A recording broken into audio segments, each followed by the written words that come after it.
Vexed by technology? Not anymore. I'm David Yakir, and this is Yak About Tech.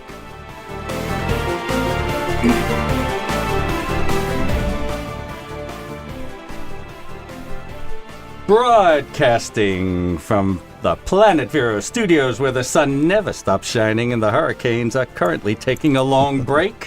What's up, everybody? I'm David Yakir, and this is Yak About Tech, your GPS guide to everything technology, with a few other conversations thrown in for good measure.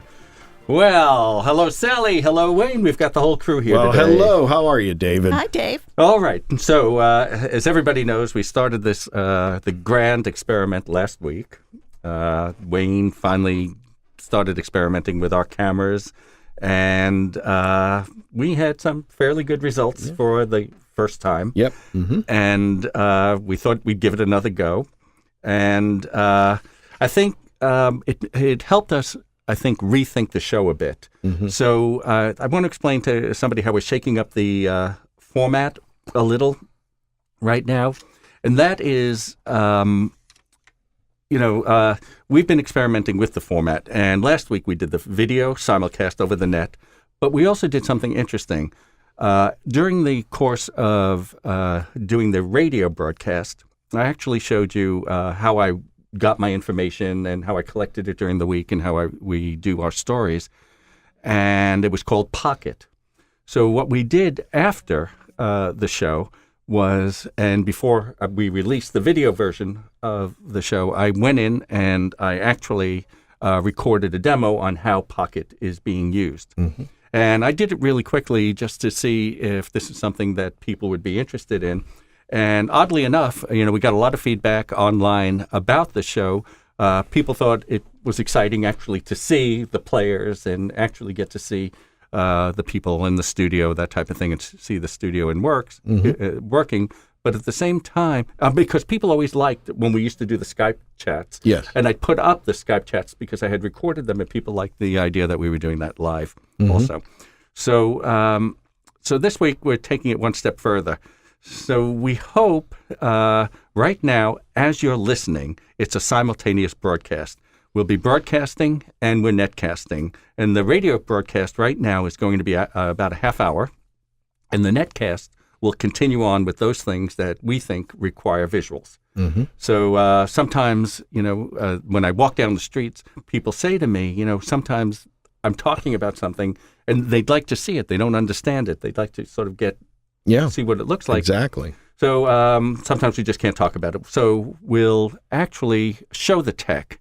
So probably, for example, today on the net portion of the show, I think what you'll see right after the actual radio broadcast ends, you'll see how I've talked about the cloud.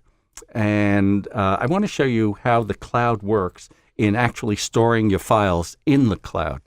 And the reason, and I think you'll really appreciate this, the reason I wanted to do this was actually a conversation I had on the street. And, we've talked about this many times. When I walk down the street in our communities and people recognize that I'm the guy that talks about tech, they always ask questions. And I tried the best I can to answer some of the questions. And you get that all the time. I get it all Wayne, the time, yes. And for those of you who know Wayne, he's sort of, Mr. Technology, Mr. History of tech and audio and radio stations and all that. And the poor guy, when something breaks, we all act like it's his fault because we're so frustrated. That's a conversation we need to have right now on the radio. Are you listening, my other half? There you go. Right now.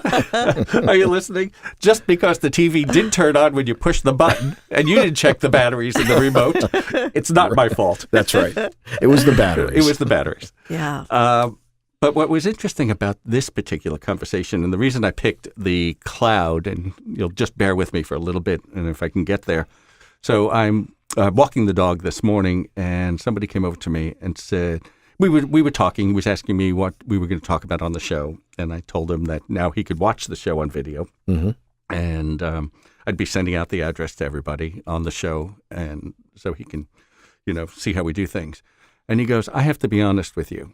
And this is a man, I think he's just slightly younger than I am. Mm-hmm. And he said to me, honestly, I'm so afraid of bleeping that computer when I touch it that I'm really terrified of using a computer. And I said, what are you terrified about? And I know, I mean, you know people of a certain age group where they were all past the learning stage of learning how to do things, and they had to sort of backtrack and try to pick it up. There's a certain fear of computers.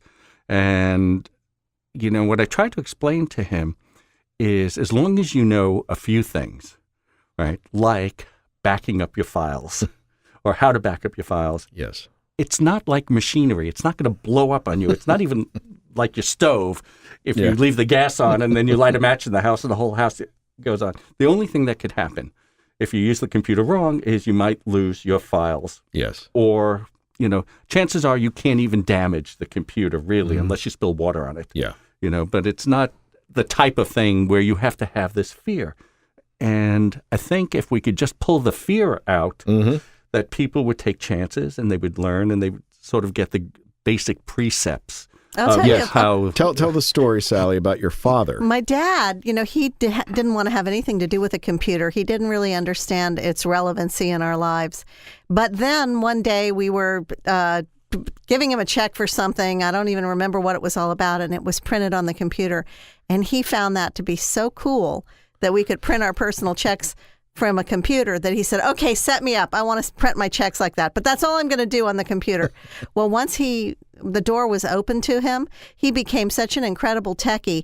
And he was the go-to guy in his neighborhood for all his friends. At age 80. Yeah. And he would wrench all their computers and guide them through everything. He became a real mega techie.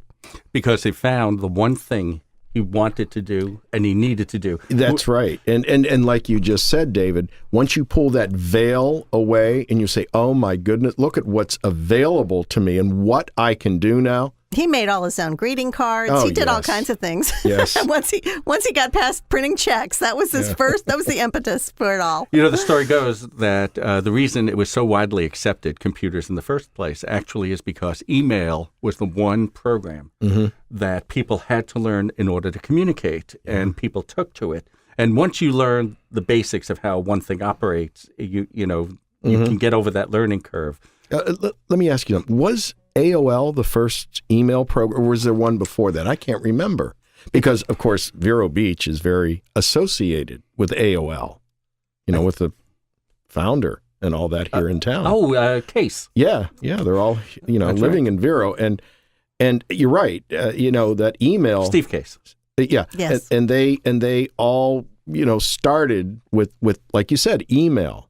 That's right. I mean, there were, boards, bulletin boards and all that beforehand. But I think you're right that email really got everything that was going. The one. That was the program that did it. And it led us to believe, those of us who got into technology early, realized that if we could find the one utility out of computers that is something that you wanted to do and you needed to do, that would be the one that got you into computers.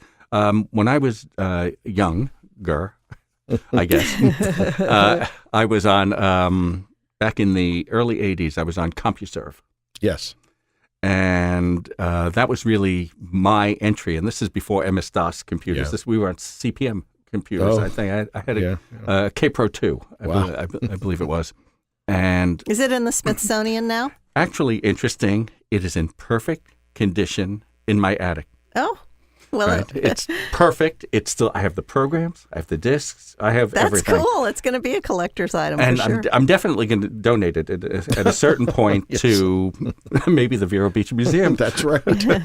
So might be good. Yeah. But that was the one time when I started. There were two things that happened. One is I was able to send a message, and the other thing was that I was able to chat. To people long distances. Yes. And in my mind, that it'll remind you all of it replaced the ham radio for me. Oh, my. You're not an amateur radio operator, are you? I was when I was very young. Really? Oh. Yeah, when I was very young. You got your license then, huh? I did. I got it at a very young age. Very good. I think it was a Boy Scout thing, too. Yeah, that's honestly. right. Yeah. Quickly, in the early days when you would pick your handle for your email, you would enter it in AOL that one functioned, and they'd tell you if it was taken or they'd give it to you. Those were the two. That was what your choices. So my brother was trying to help my dad set his up, and he loved his dog. His dog was the love of his life, named Shooter. So he tried Shooter, that was taken. He tried Shooter, dog, taken. All these different variations of Shooter. Well, then my brother puts in Dog Shoot, and it says that's it. And my dad's like, wait a minute, I don't want to be Dog Shoot. And but he was Dog Shoot up until the day he died. Yeah, he was Dog Shoot, and it was really a homage to how much he loved his dog Shooter, though. Yeah, I remember picking out the name. I think it was a cat, I think. Mm-hmm. Anyway, maybe we should go to a break now, and we'll come back in a few minutes, and we'll talk about how you can actually watch the broadcast. Yep. Good. If you wonder what to do, we got all right. That's right. Hello, everybody. I've got one wide angle and I think one close-up on me. So now, do you leave the spots in or cut them out? Leave them in. And then I mix it. On my version, I mixed it where I picked up the mics on here. And I don't know if you've heard it. If you go to the version on Planetvero, you'll hear us talking behind the scenes as the commercials play. Do you hear the commercials under it? Under it, very low, yes. Yeah. So I thought it'd be an interesting concept just to try it. Yeah, I cut out. That's when I cut in. Mm-hmm. The commercials, I think, is when I cut in the demo. Oh, did you? Okay, that's good. Yeah. Mental health conditions such as depression or anxiety are real common. This is interesting. That took me a full day to do. That took me all day. I started something like 6 o'clock in the morning, and it finally rendered. And I didn't even do anything magic. I mean, my editing was just clip, stick it together. What happens is the more you watch it, the more, like you said, you can see opportunities now where I can do netcasting afterwards. I can drop this in. And as we continue to build these videos, we're going to see how we can really make this almost into a television show. I think I didn't do it this time, but I'd like to. I think I need to script it as if it's a television show. You might as well. In other words, yes, we have this to here to talk about this. Mm-hmm. It stops. Stops. Yeah. Okay, we're coming back. Okay. 562-8300 or buy them online at VeroBeachTheaterGuild.com. But you can't take it with you at the Vero Beach Theater Guild, May 14th through the 24th.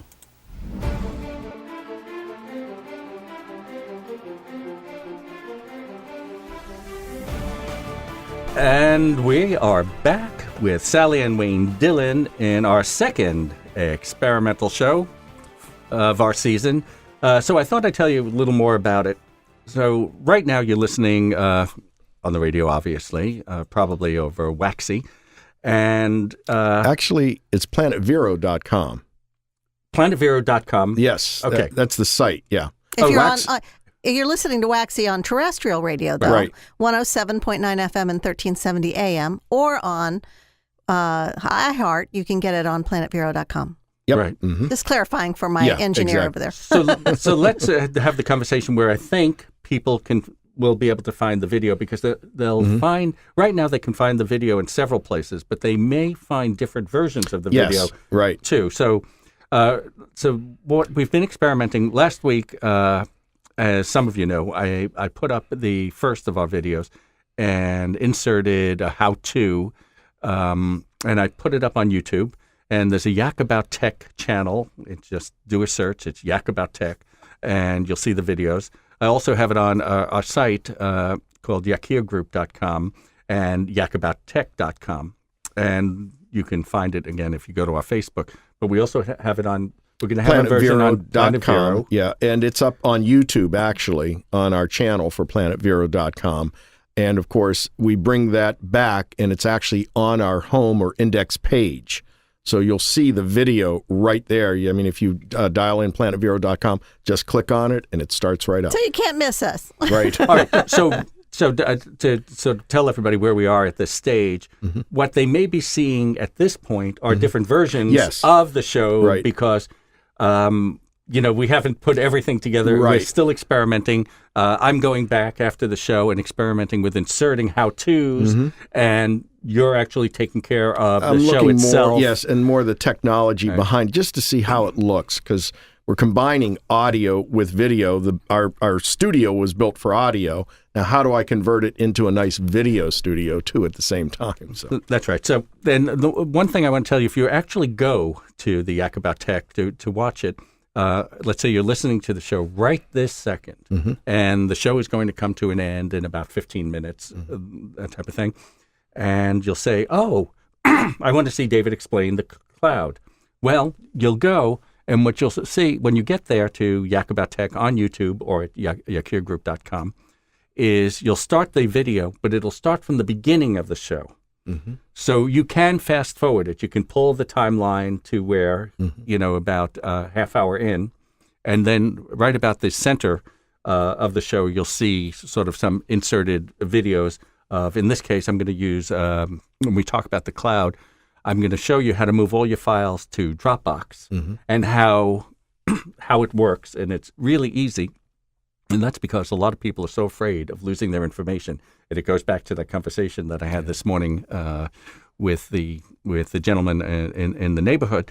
I just want to explain to him that when he has safely put something away someplace outside his computer, and I'm a big believer of the cloud. I think it's safer probably than Think of it as a safety deposit box. Yeah, that's how I do think about it, and I think it's it's. Look, nothing is totally safe in this day and age, and somebody can break in. I'm not sure anybody wants our particular files. The thing is, David, what's so mind-boggling is that all of that storage does take some hardware, and the things that people are storing are so immense, and a lot of them not even necessarily ever useful to them again. They just put everything up there.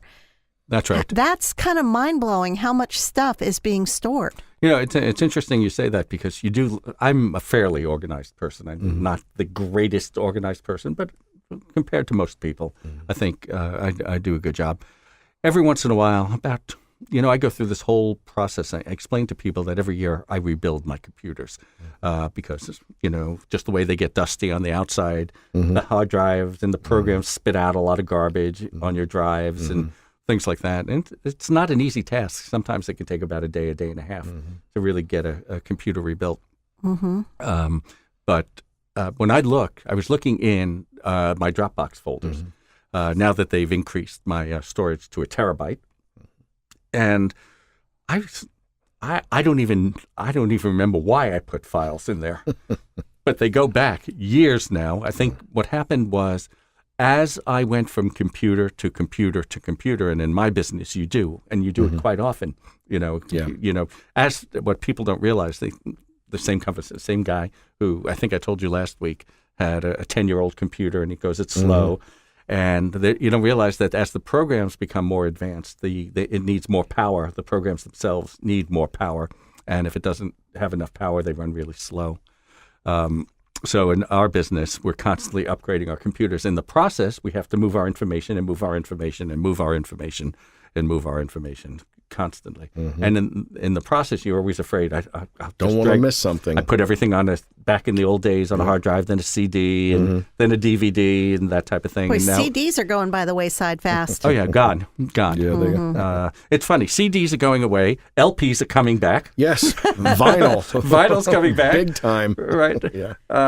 And, computers were supposed to end the, paper age, paper trail, and instead I think it compounded it. Yeah, it did. I have something. It's another conversation that we probably should have at a certain time.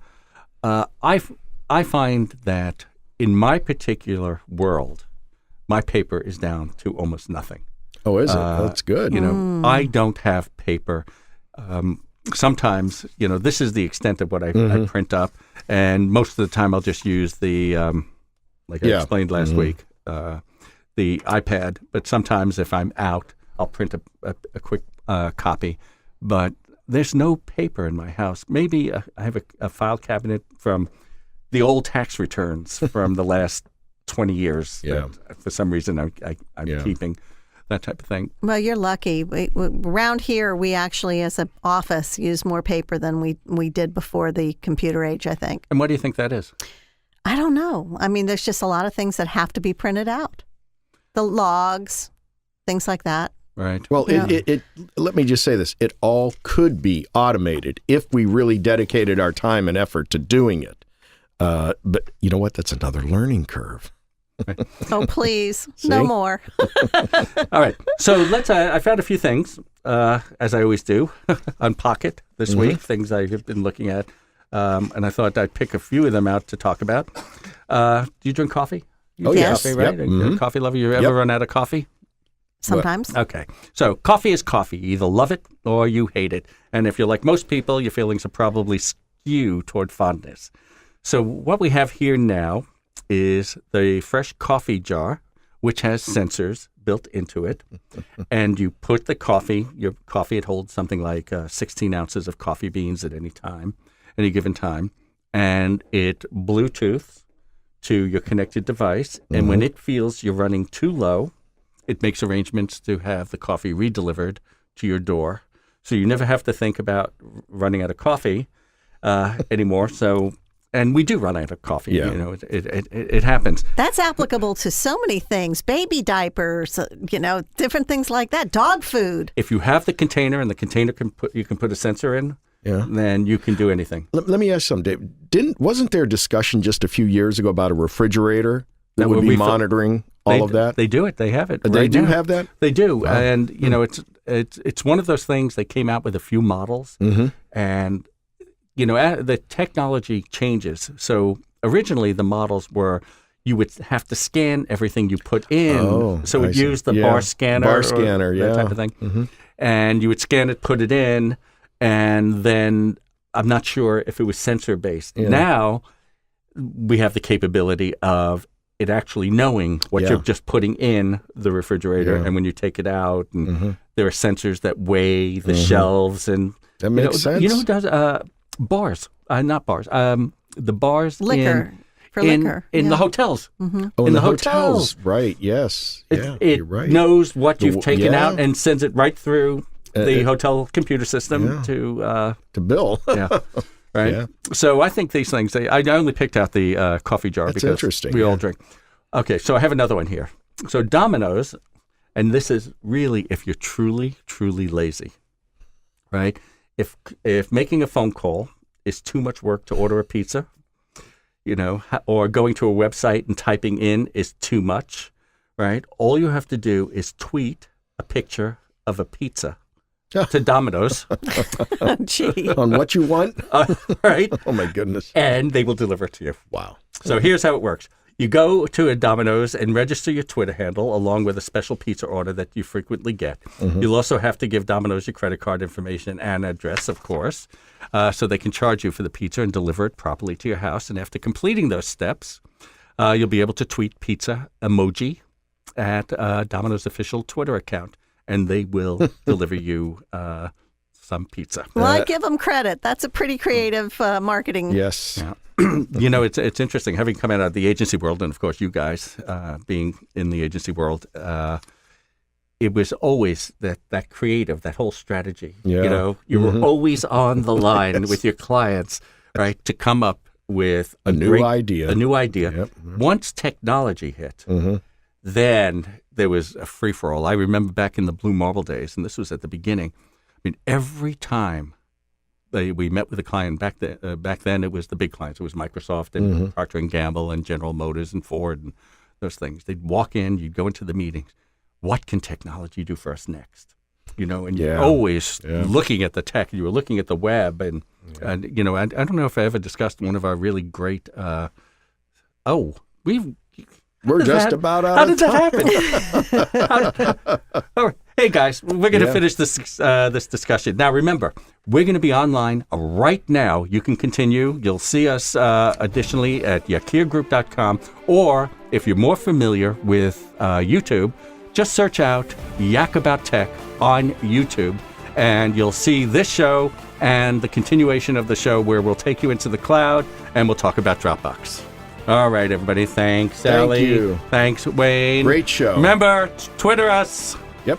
and we'll see you next week.